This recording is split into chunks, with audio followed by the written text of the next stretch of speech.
Assalamualaikum. This is the lecture of class 7 and date is 18 August 2020 Tuesday. Maths chapter है हमारे पास 13, exercise है 13B. Question number 1, 2, 3, 4 and 5. 1 और 2 जो है हम करेंगे बुक पे, ये बुक वर्क है, ऑब्जेक्टिव है, और 3, 4, 5 हम कॉपी करेंगे, ये प्रैक्टिकल ज्योमेट्री है. आपको पता है 13 चैप्टर प्रैक्टिकल ज्योमेट्री है, तो इसलिए आपको प्रैक्टिकल ज्योमेट्री के लिए जो रिक्वायरमेंट है वो पहले से मौजूद होनी चाहिए. अब 13B में है हमारे पास कंस्ट्रक्शन ऑफ ट्राइंगल. ट्राइंगल हमारे पास किस टाइप के हैं? ट्राइंगल के लिए ज़रूरी है कि 3 थिंग्स आपके पास नोन होनी चाहिए. अब मैंने यहाँ पर हाईलाइट किए हैं, आप भी हाईलाइट कर लें. कितने टाइप्स होती हैं ट्राइंगल को, किस तरह ड्रॉ किया जाता है, कौन कौन सी कंडीशंस होंगी. हमारे पास टोटल कंडीशन है 9 कंडीशन है जिसके थ्रू हम ट्राइंगल 9 to 10 कंडीशंस है हमारे पास जिससे हम ट्राइंगल को ड्रॉ करेंगे. अब पहली कंडीशन क्या है? पहले क्या होता है कि अगर हमें ये गिवन क्या देंगे कि उससे हम ट्राइंगल को ड्रॉ करेंगे. आपको मैं कंडीशन बता देती हूँ. ये पेज 167 पे है, पेज 167 पे है. फर्स्ट कंडीशन है कंस्ट्रक्शन कैसे होगी? Constructing a triangle given the length of the 3 side. जब तीनों साइडों की लेंथ आपको गिवन हो तो आप ट्राइंगल को कैसे ड्रॉ करोगे. एक ये टाइप है, इसको मैंने 1 कह दिया है, और मैं आपको आगे एक्सरसाइज में बताऊंगी कि कौन सा 1 के तरीके से होगा, कौन सा 2 के और कौन सा 3 के तरीके से होगा. ठीक है. जब आपके पास तीनों साइड के लेंथ मौजूद हो तो आपने ट्राइंगल कैसे ड्रॉ करनी है. सेकेंड कंडीशन क्या है हमारे पास? Constructing a triangle given the length of 2 side and the size of the included angle.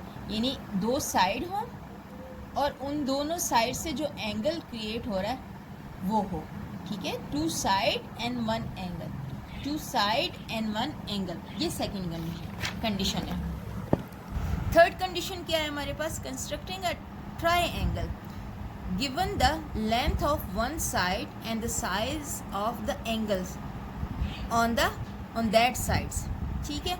अगर ये हमारे पास 2 एंगल मौजूद हैं और एक साइड मौजूद है, 2 एंगल और एक साइड मौजूद है, तो हम कैसे ट्राइंगल को ड्रॉ करेंगे? ये थर्ड कंडीशन है हमारे पास.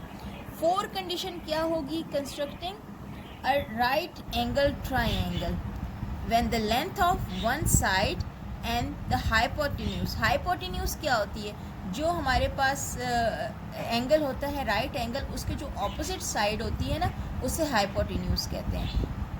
90 डिग्री के ऑपोजिट जो साइड है उसे हाइपोटेन्यूज कहते हैं. यानी वो कह रहे हैं कि आपके पास एक साइड और एक हाइपोटेन्यूज गिवन हो और हो वो राइट एंगल ट्राइंगल, तो आपको कैसे ड्रॉ करेंगे? इसको हम 4 कंडीशन कह देते हैं. ठीक है.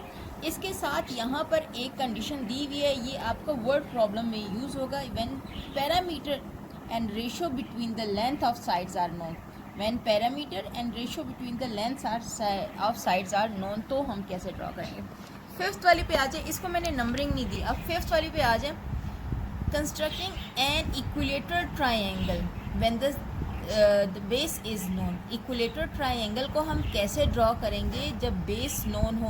बेस नोन हो मतलब एक साइड आपको पता हो, उसने बोल दिया हो कि इक्विलेटर है, तो इसका मतलब है कि सारी साइड्स का पता होगा. अगर एक साइड ए लेंथ है तो ये भी ए लेंथ होगी, ये भी ए लेंथ होगी. इसका मतलब है कि तीनों साइड्स की आपके पास लेंथ मौजूद है. ये फर्स्ट कंडीशन वाले की तरह है, लेकिन हमने इसको नंबरिंग दे दी है 5. अब आ जाएं 6 नंबर पे. क्या कंडीशन होगी? Constructing N equilateral triangle. Equilateral triangle बनानी है, लेकिन गिवन क्या है?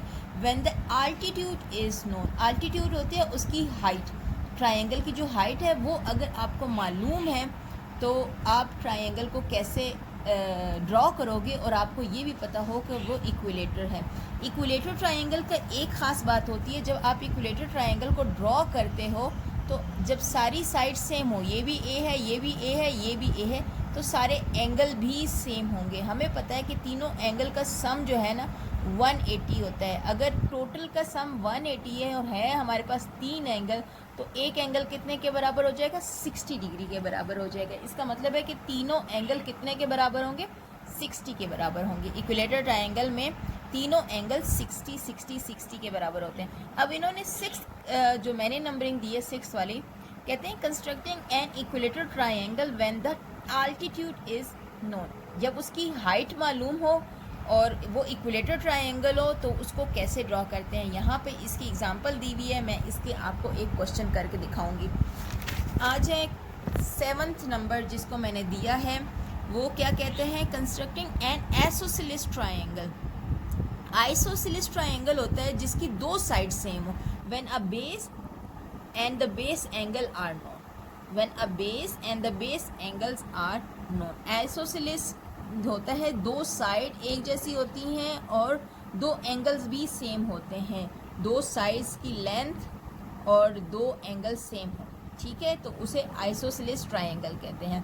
अब इन्होंने यहाँ पे दी हुई है कि when the base is known, when a base and the base angle are known, यानी कि जब बेस एंगल पता हो आपको और बेस की लेंथ पता हो तो आप आइसोसेलेस ट्रायंगल को कैसे ड्रॉ करोगे। अगली है जिसको मैंने 8 नंबर दिया है, वो भी आइसोसेलेस ट्रायंगल है। वो कहते हैं constructing an isosceles triangle when the vertical angle and the altitude are known. Vertical angle जो ऊपर वाला होता है, ये वाला एंगल पता हो और आल्टीट्यूड यानी उसकी हाइट, ये वाली चीज़ भी पता हो और ये वाली चीज़ भी पता हो, तो हमने ट्रायंगल कैसे ड्रॉ करनी है। ये हमारा 8 नंबर पे है, इसके एग्जाम्पल गिवन है और मैं आपको क्वेश्चन का पार्ट करवाऊंगी कि ये कैसे सॉल्व करते हैं। 9 नंबर पे आ जाएं, ये हमारे पास है 9 नंबर, कहते हैं constructing an isosceles triangle when the altitude and the base angle are known. Isosceles triangle है, आल्टीट्यूड पता है और बेस एंगल पता है, यानी कि ये अगर हम डायग्राम देखें तो ये आल्टीट्यूड हमें मालूम है, हाइट मालूम है और बेस एंगल मालूम है, ठीक है। अगर बेस एंगल हमें मालूम हो और हाइट मालूम हो और हमें पता हो कि आइसोसेलेस है तो हम उसको ड्रॉ कैसे करेंगे, ये 9th नंबर पे मैंने दिया हुआ है आपको। अच्छा, ये तो थे सारी नंबरिंग मैंने यूँ दे दी है और हाईलाइट कर दी है, आप लोग भी इसको हाईलाइट कर दीजिएगा, नंबरिंग दे दीजिएगा, ताकि मैं आपको अभी क्वेश्चन में बताऊंगी कि किस नंबर से सॉल्व करना है। और याद रखें कि ये एग्ज़ाम्पल बहुत इम्पॉर्टेंट है, ये सारी एग्ज़ाम्पल बहुत इम्पॉर्टेंट है, इसको स्किप नहीं करना। अपने कॉपी पे प्रैक्टिस के लिए करना चाहते हैं रफ़ कॉपी पे तो कर सकते हैं। एक्सरसाइज शुरू करते हैं, बिस्मिल्लाह करते हैं। कहते हैं filling the blanks. If 2 angles of a triangles are 45 and 65, अगर 2 एंगल 45 हो और एक 65 हो, then the third angle is dash. हमें ये पता है कि तीनों एंगल का, angle A plus angle B plus angle C का ऐड करें तो 180 होता है। अगर पहला एंगल 45 है, दूसरा एंगल 65 है, तो ये जो तीसरा एंगल है ये क्या होगा, तो हमने इसमें डाला 45 plus 65 plus question mark is equal to 180। Question mark को इधर छोड़ दिया, इन दोनों को ऐड किया, 110 आया, तो 110 को दूसरी साइड पे मूव किया तो नेगेटिव 110 हो गया। 180 minus 110 is equal to 70 degree. Then the third angle will be 70 degree. Okay, just second इसका देख लें blank. The side of the triangle, side of a triangle opposite to the right angle is called dash. जो right angle के opposite की side होगी उसे क्या कहते हैं, हाइपोटेन्यूज कहते हैं। अभी मैंने आपको बताया था उसे हाइपोटेन्यूज कहते हैं। In a dash triangle all the sides are of different length. All the sides जिसकी डिफरेंट होगी लेंथ में, उस ट्रायंगल को हम स्केलियन ट्रायंगल कहते हैं, ठीक है। In a dash angle triangle 2 angles are smaller than 90। भाई कौन सी ट्रायंगल होती है जिसमें दो साइड 90 से कम होती हैं। अगर एक साइड 90 है तो सीधी सीधी बात है कि वो राइट एंगल ट्रायंगल होगी, और दो बाकी साइड इसलिए 90 से कम होगी क्योंकि अगर उनको ऐड किया जाए तो 180 के बराबर होना चाहिए। अगर उसमें से एक एंगल भी 90 से बड़ा हो गया तो सम 180 के बराबर नहीं आएगा। तो तीनों एंगल का सम 180 होना चाहिए। अगर एक 90 है तो वो राइट एंगल ट्रायंगल होगी। तो यहाँ हमने राइट एंगल ट्रायंगल लिख दिया। अ dash triangle can be right angle, obtuse angle और अक्यूट एंगल। वो कौन सी ट्रायंगल होती है जो राइट भी हो सकती है, ऑब्ट्यूज भी हो सकती है, अक्यूट भी हो सकती है। भाई स्केलियन ट्रायंगल राइट एंगल भी हो सकती है, ऑब्ट्यूज एंगल भी हो सकती है और अक्यूट एंगल भी हो सकती है, क्योंकि उसकी साइड्स की लेंथ चेंज होती है तो वो राइट एंगल भी हो सकती है, ऑब्ट्यूस यानी 90 से बड़े भी हो सकते हैं और 90 से छोटा भी हो सकता है। ये था हमारे पास क्वेश्चन नंबर 1। क्वेश्चन नंबर 2 पे आ जाए। कहते हैं state whether the following are true और false. Sum of the interior angle of a triangle is 180। ये भी हमने पीछे किया था, so this is true. Exterior angle of a triangle equals to the sum of opposite interior angle, ये हमने पढ़ा हुआ है, this is also true. Base angles of N isosceles triangle are equal. Base angle, ये जो base angle है isosceles triangle के, वो सेम होते हैं। हाँ जी, अक्सर हो जाते हैं, कभी कभी ये दोनों सेम होंगे, लेकिन अगर बेस की साइड मालूम है और ये दोनों आइसोसेलेस है, ये दोनों सेम है, तो बेस के भी एंगल सेम होंगे, तो this is true. A scalene triangle can never be a right angle triangle, नहीं, ये रॉन्ग है। अभी हमने फिलिंग द ब्लैंक में पढ़ा हुआ है, स्केलियन ट्राइंगल कैन भी right angle, so this is false. Two angle in a right angle triangle can be 90, नहीं, दो एंगल राइट एंगल ट्राइंगल में 90 नहीं हो सकते। अगर दो एंगल 90 के हो गए तो वो 180 हो जाएगा, तो तीसरा एंगल कितने, 0 के बराबर होगा, तो ट्राइंगल बन ही नहीं सकता। ये थे हमारे पास question number 1 and 2 which is your book work. हम करेंगे क्वेश्चन नंबर 3। कहते हैं construct the following triangle, construct the following triangle. अब ये देखें, फर्स्ट सेकंड थर्ड पार्ट हम फर्स्ट वाले से करेंगे, जो मैंने आपको नंबरिंग लिखवाई थी उससे करेंगे। 4, 5 और 6, 4, 5 और 6 जो है ना हम सेकंड मेथड से करेंगे, और 7, 8, 9 हम थर्ड मेथड से करेंगे। मैं इसमें से एक कराऊंगी, इसमें से कराऊंगी और इसमें से कराऊंगी, ठीक है। बाकी हम आगे चलेंगे, पहले मैं इनमें से करा देती हूँ आपको, ताकि आपको समझ आ जाए। अब ये गिवन क्या है, construct the following triangle. A B is equal to 8 centimetre, B C is equal to 6 centimetre, C A is equal to 4 centimetre. यानी तीनों साइड के लेंथ गिवन हो तो ट्राइंगल कैसे बनती है, और इसमें क्या है, दो साइड की लेंथ और एक एंगल मालूम हो तो ट्राइंगल कैसे बनती है। और थर्ड वाले में क्या है कि दो एंगल और एक साइड मालूम हो तो ट्राइंगल कैसे बनती है। मैं ये तीनों अभी कराती हूँ आपको, आप भी देखेंगे कैसे होता है। ये बहुत इजी है, लेकिन आपके पास आपकी चीज़ें कंप्लीट होनी चाहिए ताकि आपको कोई प्रॉब्लम ना हो।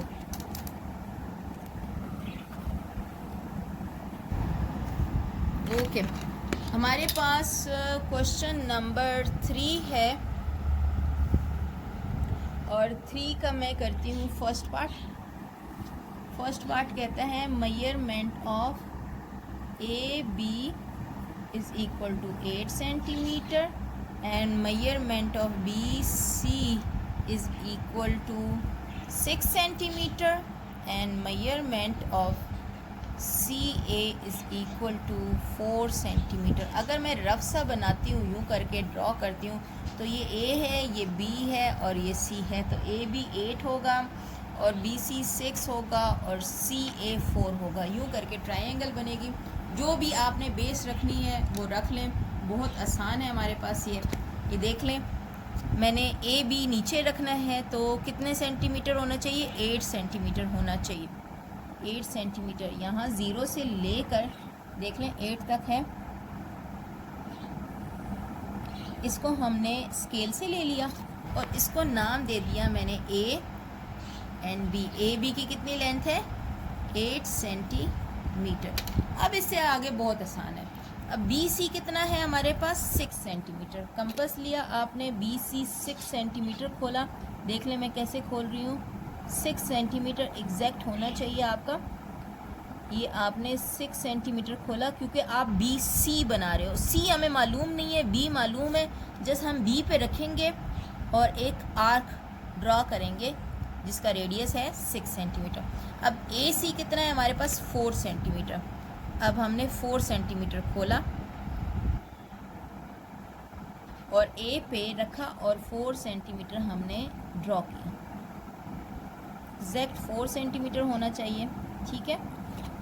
ए पे रखा और 4 सेंटीमीटर ड्रॉ कर दिया, ठीक है। ये जो पहली आर्क को दूसरी आर्क ने कट किया है, इस पॉइंट को हम कह देते हैं सी। कौन सा पॉइंट है ये, सी। अब सी को आप ज्वाइन करेंगे ए और बी से। ये हमने इस पॉइंट पे रखा और उसको ज्वाइन किया हमने ए से, और फिर इसी सी को हमने ज्वाइन किया बी से। तो ये देख लें आपके पास क्या बना, ये एक ट्रायंगल बनी। बी सी की लेंथ थी 6 सेंटीमीटर और सी ए की लेंथ थी 4 सेंटीमीटर। इसका सेकंड और थर्ड पार्ट एग्जैक्ट ऐसे ही होगा, ठीक है, एग्जैक्ट ऐसे ही।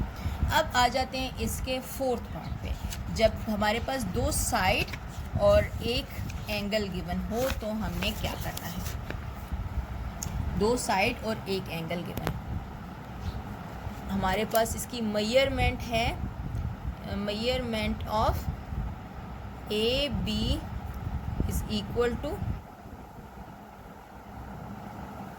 6 सेंटीमीटर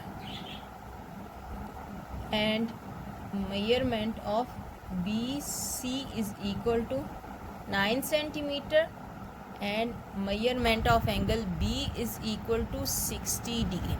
यानी हमारे पास ABC होगी, कोई ट्रायंगल होगी। मैं रफ सी बना के दिखाती हूँ आपको। ये ट्रायंगल होगी, अगर ये A है, ये B है और ये C है, तो AB कितना है हमारे पास 6 सेंटीमीटर और BC कितना है हमारे पास 9 सेंटीमीटर। और ये हमें मालूम नहीं और ना ही हमें चाहिए, हमें सिर्फ ये चाहिए कि पॉइंट B पे कितने का एंगल बनेगा 60 डिग्री का, ठीक है। बहुत आसान है। बेस हम बनाते हैं इसकी, ठीक है। बेस हम बनाएंगे 6 सेंटीमीटर। ये हमने बेस बनाई 6 सेंटीमीटर जिसका नाम है AB। थोड़ा नीचे कर लेती हूँ क्योंकि BC जो है ना 9 जाएगा और 9 बहुत लंबा होता है, तो मैं इसको थोड़ा सा नीचे कर लेती हूँ। ओके, यहाँ से 6 सेंटीमीटर 0 तक और इसका नाम है AB और इसकी लेंथ है 6 सेंटीमीटर। ओके, अब मैंने बनाना है B पे 60 डिग्री का एंगल, B पे 60 डिग्री का एंगल डी ली मैंने। इन्होंने मुझे नहीं कहा कि डोंट यूज़ प्रोटेक्टर, तो मैं प्रोटेक्टर यूज़ करूँगी और मैंने ये B पे रखा और 60 पे मैंने एक डॉट लगा दिया और डॉट को मैंने ज्वाइन कर लिया। B से ज़रा लंबा सा किया क्योंकि मुझे अभी इसको कट भी करना है, ठीक है। ये किया और अब मैंने इसको कितना काटना है, यहाँ से लेकर यहाँ तक कितना होना चाहिए 9 सेंटीमीटर। तो कंपास मैंने लिया और 9 सेंटीमीटर मैंने इसको खोल दिया। ये है 9 और ये मैंने खोला इसको 9 सेंटीमीटर तक, ठीक है। और B पे मैंने रखा इसको। ओके, अब इसने जहाँ पर भी इसको कट किया, इसने मेरे 6 सेंटीमीटर को कट कर दिया है, डजेंट मैटर, ठीक है। जहाँ इन दोनों ने एक दूसरे को, इस एंगल ने और इस आर्क ने इंटरसेक्ट किया है, उसको मैं नाम दे दूँगी C। अब ये अगर आप इसको क्लोज करके देखें तो यहाँ पर ये वाला पॉइंट ऑफ इंटरसेक्शन है, ठीक है। मैं इस पॉइंट ऑफ इंटरसेक्शन को A से ज्वाइन कर देती हूँ।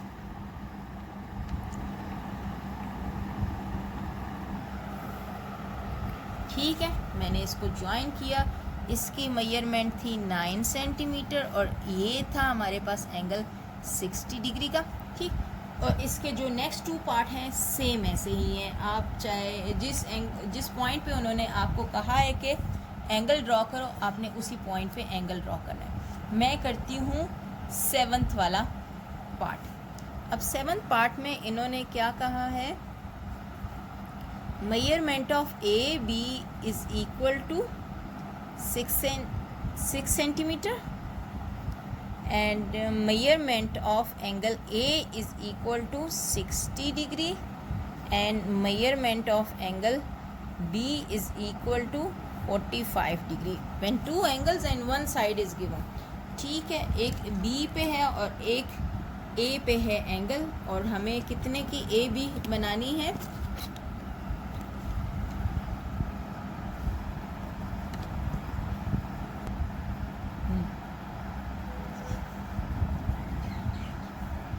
ओके। अब मैं इसको रफ सी बना के दे देती हूँ आपको। AB कितना है हमारे पास, AB ये है और इसकी लेंथ है 6 सेंटीमीटर। बी पे है 45 डिग्री का और ए पे है 60 डिग्री का। तो ये 45 का बनेगा और ये 60 का बनेगा। जहाँ इंटरसेक्ट करेंगे वो